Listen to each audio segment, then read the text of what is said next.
time for our next interactive panel. This is on AI in FinTech. So first of all, I am joined by Paula Grieco, Senior Vice President at Commonwealth, Priya Bajoria, SVP of Gen AI offerings at Publius Sapient, at Jamin Kim, also Managing Director, Emerging Technologies at Marsh, and finally Jeff Perry, Chief Revenue Officer at Carter. Hello to all of you, how are you?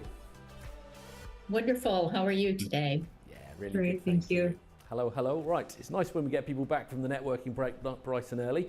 We've got a lot to cover over the next 40 minutes because this whole subject could be an entire show on its own, let alone one particular panel. So what I'd love to do is start by asking each of you in turn where you feel AI is having the biggest impact within FinTech at the moment. This could be within your own company, relationship with clients, whatever you choose. I'd love to hear some examples. Paula, I'll start with you as you're first on my list. Over to you. Absolutely. Well, thanks. It's delightful to be here, and I'm looking forward to the conversation. We as an organization are very much focused on the people earning low and moderate income. So those that are the everyday working people that are at the medium income and below. So when we think about financial AI, we see a tremendous opportunity for people's financial lives that will be with us for decades. Our focus, as I said, is to ensure that the 47 million people living on lower and moderate incomes, regular working people, are understood and integrated into solutions from the outset. So where we're seeing tremendous opportunity and promise is to access financial support and personalization that have traditionally been available to only those in the higher income ranges. So, I would describe the current opportunity as revolutionary in terms of opportunity, and that actual implementations as steady and evolutionary. Is the way that we see it right now. And so when I see specific categories to provide examples, we see assistants, co-pilots, money coaches, and assistants to be a very high value area. The second area is personalization functionality, so that applications are customized to meet specific needs. And importantly, we see a lot of work especially in banks and larger financial institutions, a desire to provide agent support for the customer support agent rather than providing generative AI, as an example, directly in the hands of people earning LMI. And just to be a bit more specific, concrete examples that our partners are doing today, one is in the area of investment applications. So there's been a tremendous surge in capital market investing for people earning LMI, and we're seeing the use of co-pilots and generative AI chatbots there.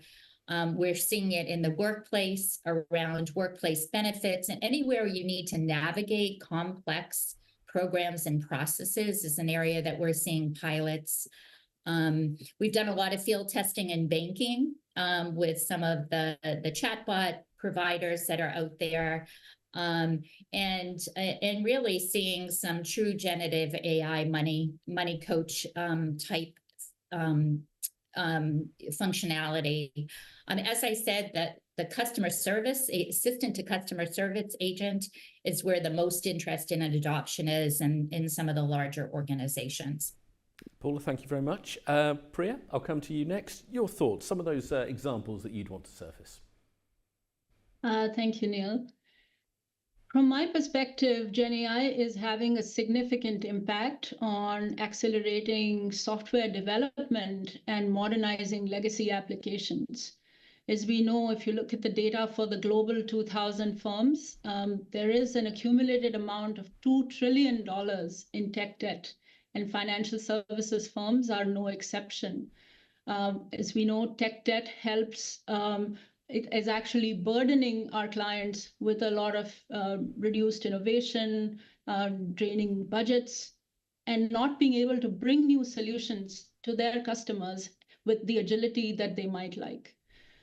The good news is that Gen AI is helping our clients move away from tech debt in a more streamlined fashion, We can use that to understand what is embedded in the legacy applications. We can use GenAI to not only write that in modern architecture, but also do that in a more efficient manner, amplifying developer productivity and also bringing in value to the end customers much more proactively. Just to give you an example, Publicis Sapient is partnering with a large benefits provider to streamline the claims workflow process. When original estimations were done by the client, they had anticipated this legacy mainframe application landscape to take about 7 to 10 years to modernize.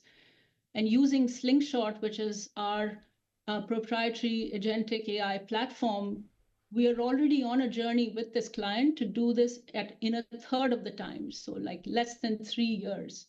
And that's been really impactful because we can use our agents to read the COBOL code, which is legacy code, and make sure that that is transformed into modern architecture that is helping bring in more efficiency in the way the operations teams are able to process these claims, at least 50% more productivity. And eventual goal is to get to the CSAT metrics that have been so elusive. So I personally believe that there is significant impact possible using GenAI for this realm of legacy modernization and software development. Thank you, Priya. Some wonderful examples there from a different perspective. Really enjoyed that. Jamie and Kim at Marsh, your thoughts next. Over to you. Some of your favourite examples you want to surface. Sure. So first, Marsh is the world's largest global insurance brokerage and risk advisor. And so I'll speak in the capacity of serving our various clients within the fintech space, as well as some observations specific to the insurance industry as well. I would say, so first, important to acknowledge that AI is not entirely new, of course. What's been relatively new has been one subset of AI, namely generative AI. And so I'll tailor my comments specific to some generative AI applications that I've been seeing within the fintech space. Typically, there's a whole myriad of use cases that we could talk about, but I would largely group them into two categories. The first is anywhere we have large volumes of unstructured data, generative AI can be a very effective tool in helping parse through just voluminous, dense data sets in order to try to make some sense and lend some new data insights and analytics there. The second large group of use cases thematically that I see is because generative AI is differentiated from all other forms of AI and its ability to create original new content. Any function within an organization where they need to churn out large volumes of content in a creative and/or standardized manner can benefit from using generative AI.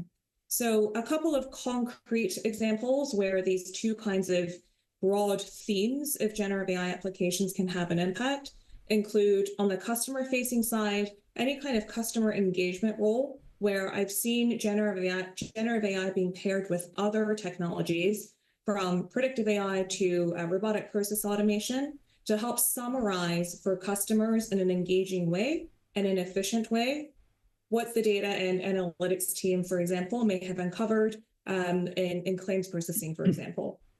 And another example I'll give is around fraud detection, more in the back-end office space, helping parse through, again, voluminous, unstructured volumes of data, and more efficiently getting at potential fraudulent patterns and red flagging specific activities in a far more efficient way than any single human or a single team of humans could typically. No, excellent examples. Thank you very much, Jamie. And lastly, Jeff Perry, coming to you at Carter. Let's go into the world of fund and equity management. Let's see it from your perspective, your thoughts, the best examples. Yes, well, thank you again for having me. And much like my fellow panelists, I feel like there are multiple ways that we're using AI at Carta. And for those that aren't aware of Carta, we have roughly 40,000 private companies on our platform, well over 15,000 entities that are related to venture capital and private equity firms that are using our software and our platform as well. And so that's allowed us to capture, obviously, a ton of data. And so there's a few ways that AI has become relative to all the things we're doing. The first is being able to comb through that data, as mentioned before, and building a data warehouse that allows us to help our customers understand what their exposure might be to certain private companies, as an example, but being able to query against a data warehouse and do that in an efficient way is one. The second is how we leverage other AI companies and other tools to become more efficient in our own sales process as the revenue leader. And there's multiple ways we've done that with vendors that help us with being more efficient in how we respond to RFPs, being more efficient in how we do prospecting with our SDRs and our account executives. And then the third way is something that we're working on as a company is figuring out the areas where we maybe don't need to actually go purchase some software from a vendor, but use AI to actually build these tools in-house to make ourselves more efficient. So multiple ways that we're using it. And as I think everyone attests to, it's all evolving and moving extremely quickly as well. So staying ahead of that is critically important too. Absolutely. And that's taking me where I want to go next, really, about to what extent AI is actually giving organizations a commercial lead, an advantage, a place to push on and try and find some business benefit. I'd love to know your thoughts on that and any examples. Priya, if I could start with you, your thoughts. Is it really essential for fintechs to be leveraging AI, or financial organizations to be leveraging Gen AI in particular, to give them that business competitive advantage? Yes, Neil. I don't think we have a choice now. It is absolutely essential to evaluate what use cases might be most relevant for you, what might be slowing down your business the most, and taking that as the first way, take a first step to get started. I can give you an example of our own selves. Our parent company, Publicis Group, invested 300 million euros in terms of building out an entire platform, AI-based ecosystem that we can use to better serve our end clients, several of whom are financial services firms. And one of those platforms that we have built is Sapient Slingshot, as I mentioned, which is our agentic platform that is essentially transforming the change in the run ecosystem and helping accelerate software development. I'll give you a very real use case. Our teams have used Slingshot to modernize an e-commerce shopping website that was outdated. And we used Sapient Slingshot to reimagine that experience in just 12 days. And in that, we were able to generate a very fast, flexible architecture, which was natively built with privacy controls, responsible data use. And that really was the game changer here, because as all of you can imagine, sometimes these privacy reviews or compliance reviews could take 3 to 6 months, including the fact of any rework that might be required based on those recommendations. And so using this way to modernize the applications really helped us not only generate customer delight, but also build trust amongst all the key stakeholders, some of the most difficult ones to please, across of the governance lifecycle. So it's really examples like these that a consulting services firm like Publicis Sapient is building out in partnership with our clients and differentiating ourselves, because ultimately we want to move towards the paradigm of service as software, where we are accountable to tangible business outcomes that our clients are measured against as well.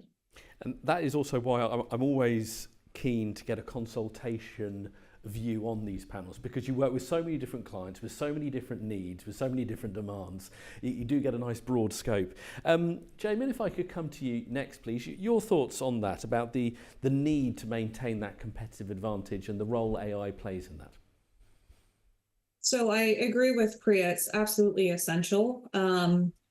AI, again, various forms of AI, generative AI, agentic AI, humanoid AI going forward are here to stay, whether we like it or not. And to the extent that fintech is about digitizing financial processes, banking processes, absolutely. Utilizing various artificial intelligence technologies is critical. I would almost say it's similar to how it was necessary for brick and mortar stores to adopt the internet as a technology back in the days. We're in a similar situation where companies that don't adopt artificial intelligence technologies effectively will be left behind at some point or another. I think, in the case of generative AI, it's only been 2.5 years since we started seeing widespread adoption at scale of Gen AI as a technology. That being said, we are seeing among, and I'll speak to what we're seeing across Marsh's client base. We are seeing various operational efficiency gains, simply because AI, generative AI as technologies can do a lot more than any humans can within much less time with large voluminous data sets. And so some estimates peg the operational efficiency gains at around 30%, to 20 to 30% of operational cost reduction. But the other side to that is it's not just about productivity or operational efficiency gains. In other cases, I've seen certain companies be able to develop entirely new lines of business by leveraging generative AI technologies, various other AI technologies to tap into new data and insights based on just large unstructured data sets that they've just sat on from many years of being in business, and being able to commercialize that new data and analytics that would not otherwise have been possible without generative AI or other forms of AI technology. And so it's not only, this technology is not only helping with productivity and efficiency gains, but it's also enabling certain companies to create entirely new sources of revenues these days. And that is such an exciting opportunity, a wonderful example. Thank you. Jeff Perry, I'll come to you next. Your thoughts on that, about AI and the link to the competitive advantage? Yeah, so I think that based on where we operate as Carta in the venture and private equity space, 100% of our customers are backed by financial arms like that, and most of those companies are technology, fintech, SaaS. Those companies are expecting that we are at the cutting edge of AI, because many of those companies are now AI companies as well. So there's an expectation from the customer base that we are using and adopting at cutting edge speed. And then also that continued expectation of like how we continue to evolve and build out a product roadmap, and being able to do that at what we call internally here clock speed. AI is a mechanism for being in a vehicle for us being able to do that. I also spend a lot of time traveling around the country, the globe, meeting with founders and funders, and clearly that is AI is the #1 topic of companies that our customers and prospects are trying to invest in as well. While I'm out on the road doing that, we're also at a lot of industry events. There's not a single booth backdrop that I see that does not have something company name .ai associated with it. So whether companies are actually AI companies or not, they're advertising as such, which shows the importance of, if you're not on the front lines of being that type of company and thinking that way, then you're, as Yamin said, I think you get left behind. And so that's the approach we're taking on it to move quickly. And then, just as I mentioned before, just trying to create as many of these internal efficiencies as we possibly can.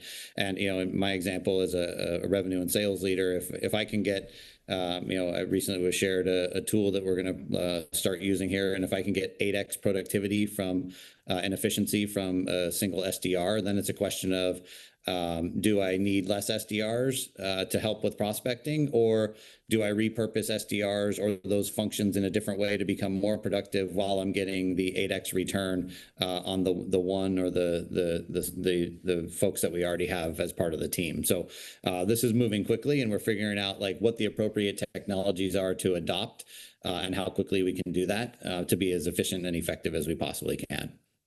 Yeah, absolutely. I wish I could remember who gave the quote to me, but as I absolutely referenced them.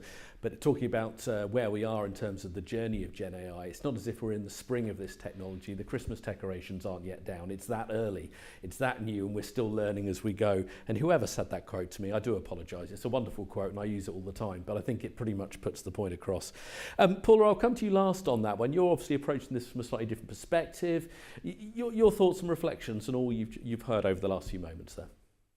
Yeah, absolutely. Jim, and first, I'm glad that you mentioned the difference in the types of AI and really that focus on generative AI being really where there's significant promise. That's what we see as well in the banking and financial sectors, and the opportunity really to take a leap forward for all customers and prospects to really serve and meet their diverse needs through personalization in a way that just wasn't available to every customer in the past, enabling them to navigate the complexities of financial products and services offered today.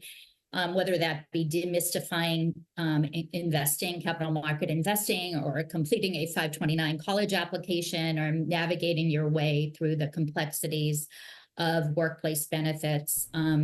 We see from a framework perspective that in addition to productivity and efficiencies that others have mentioned, that there's just a real opportunity to use generative AI and interaction with consumers and in the back office as a means to earn trust, to drive engagement, as I said, through personalization experiences and that action orientation, and really to also increase value, to provide information and data that just wasn't accessible in a way, whether that be is, I just received a tax refund, what is the best use of that next dollar? Is it savings? Is it investing, paying off a loan? A money coach to increase engagement and perhaps improve my credit score. So there are just really countless ways that we're really seeing those that are implementing generative AI in particular really beginning to interact with their customers in new ways that weren't possible before. Thank you, Paula.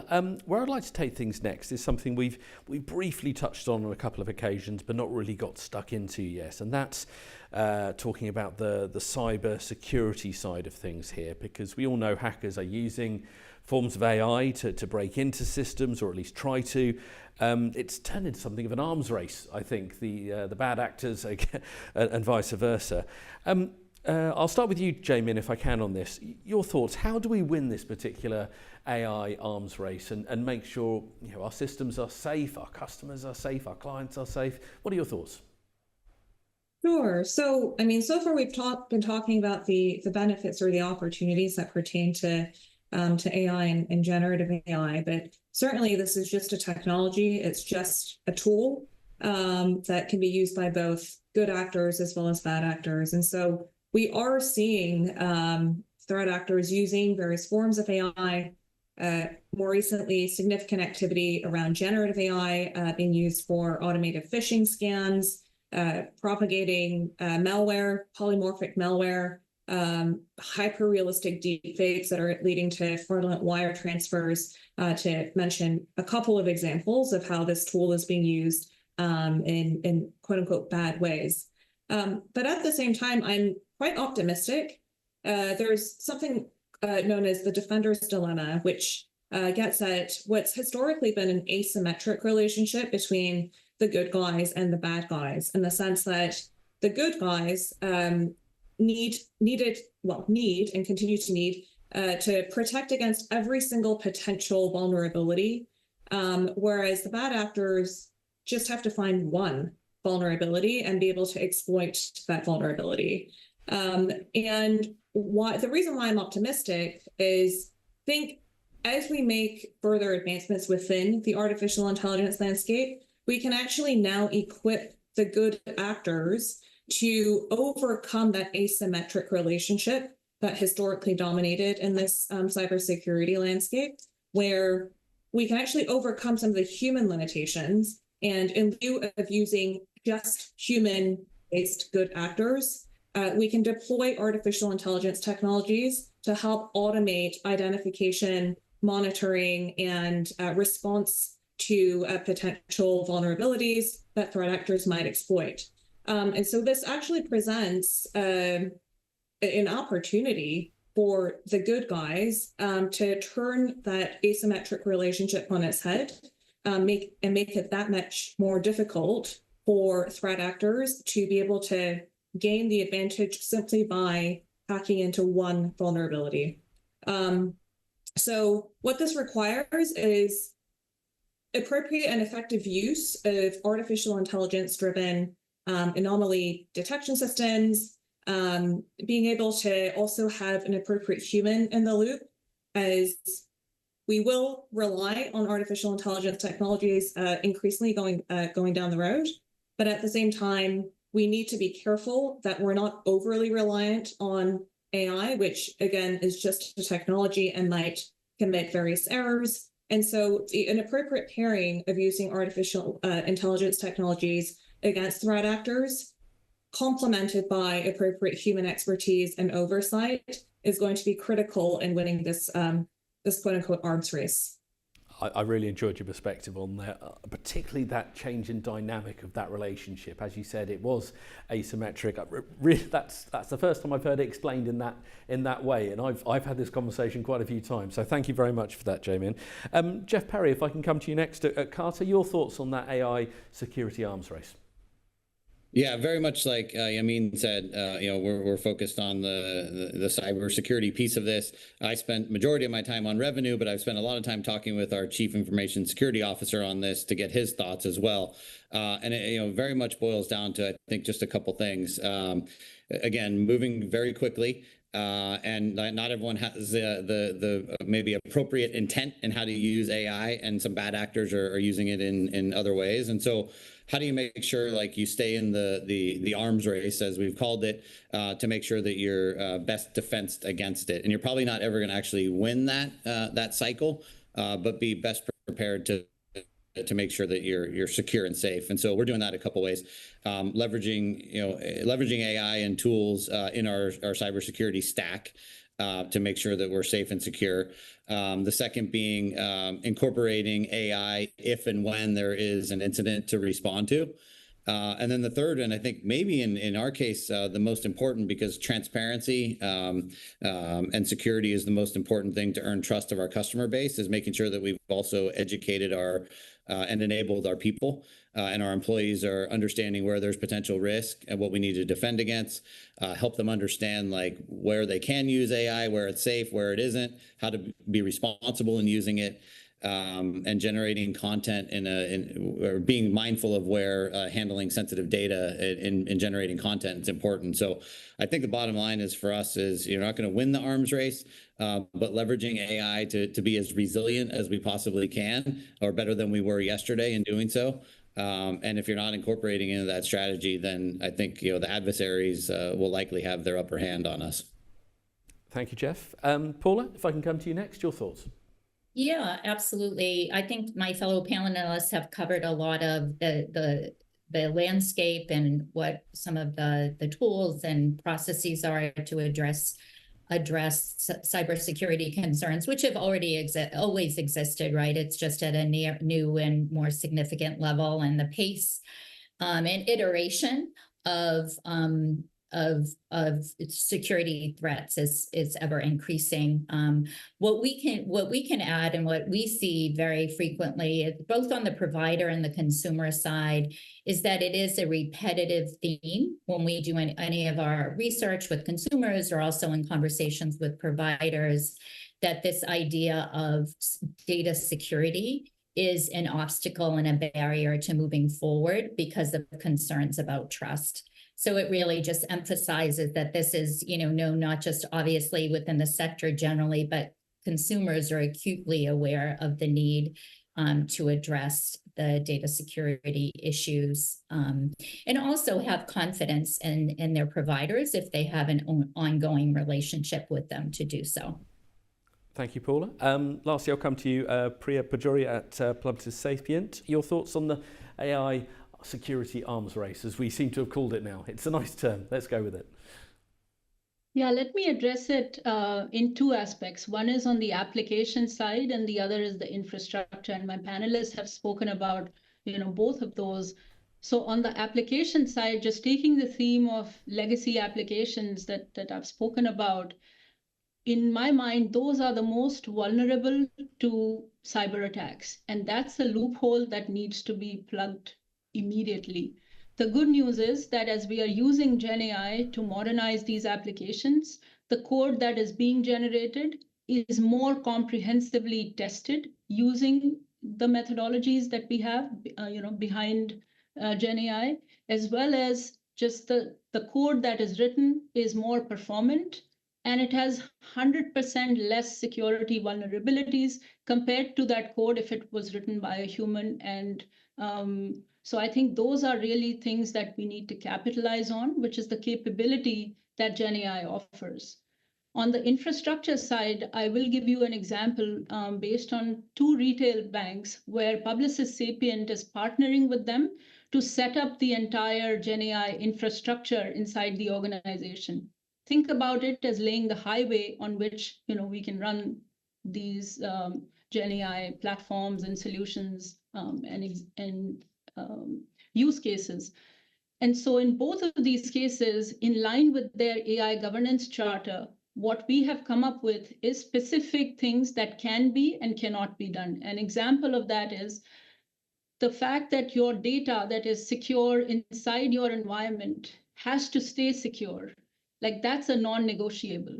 And so ensuring that your contracts with your LLM, large language model providers, ensures that that data is not used to train the general model. Like that is a key aspect of it. And the second piece is just an example around the model garden. So many models are available for the community to use.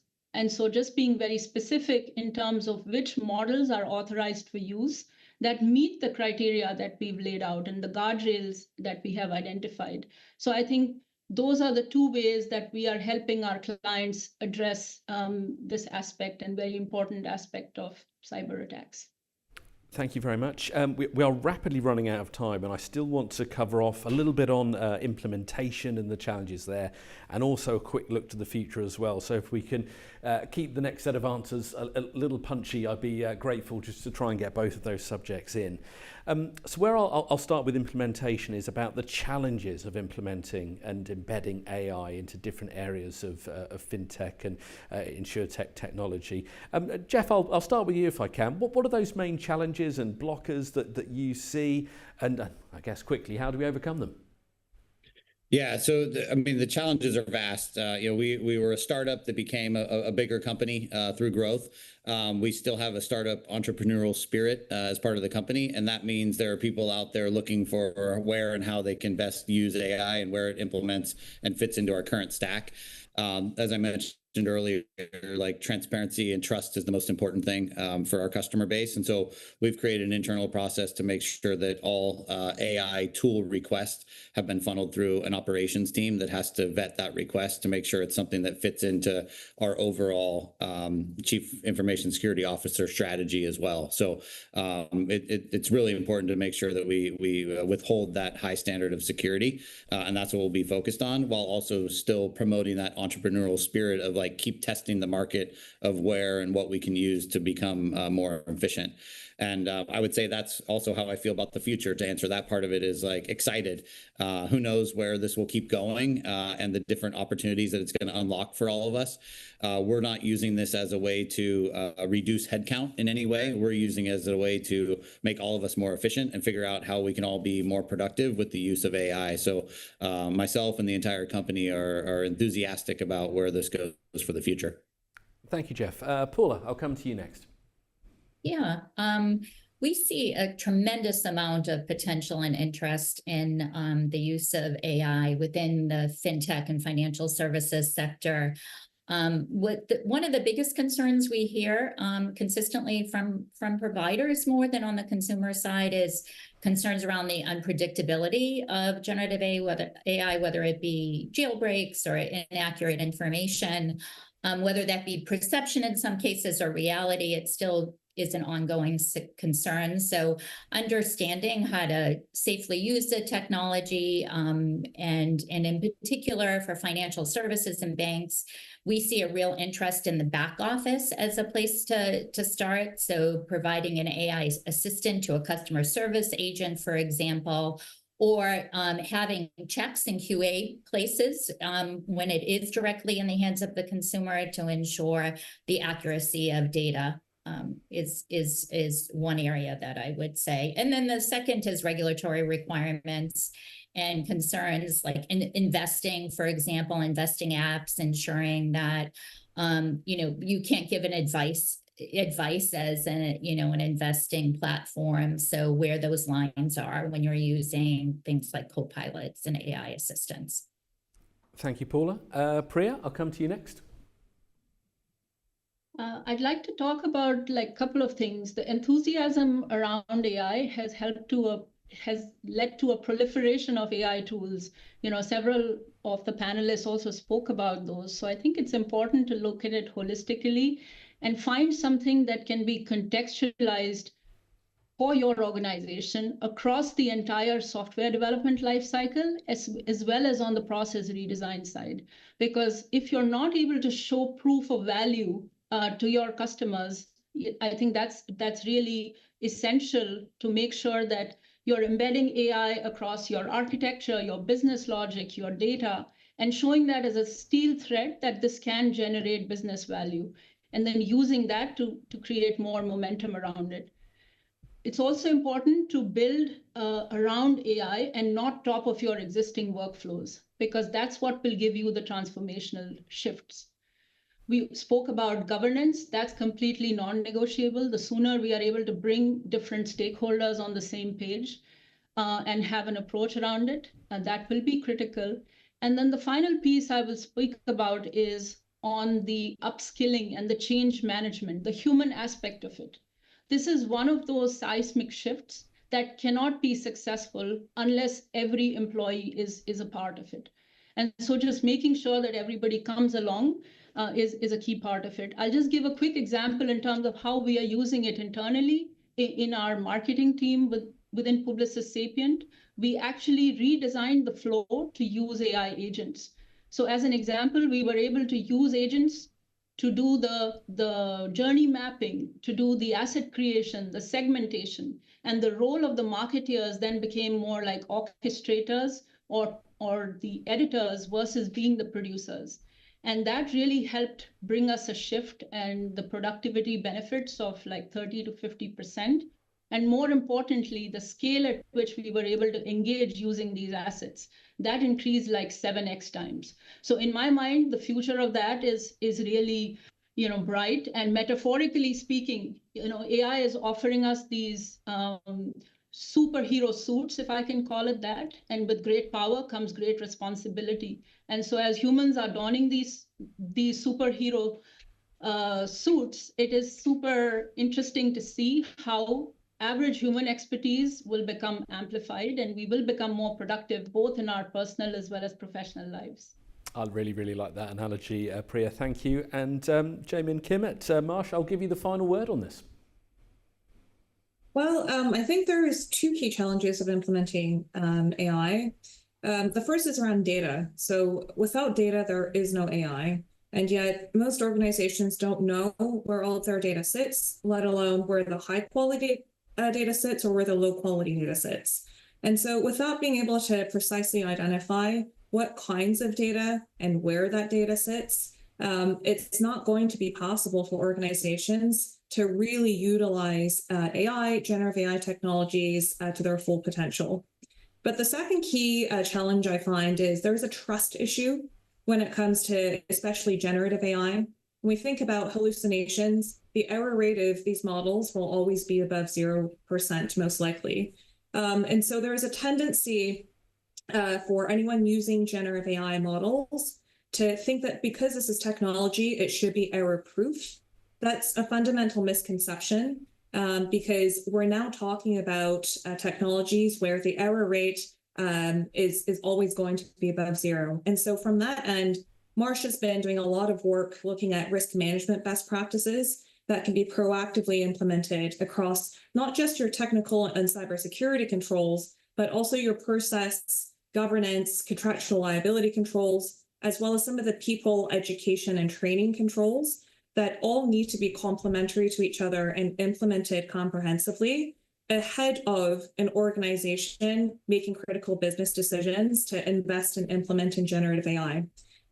Every single person, anyone with access to the internet and some kind of device can and will use generative AI models, and their expectations of risk management need to change so that we're treating these models almost as interns as opposed to a technology that we expect to be foolproof, such that the buck stops with the human end user to double check what the model is saying, just as the buck stops with the manager to double check what the intern has said. That's a very, very good perspective of how to look at it. Well, we are right up on time, I'm afraid, but Paula, Priya, Jaymin and Jeff, thank you so much for joining us here at Fintech Live New York. I really enjoyed your company here today.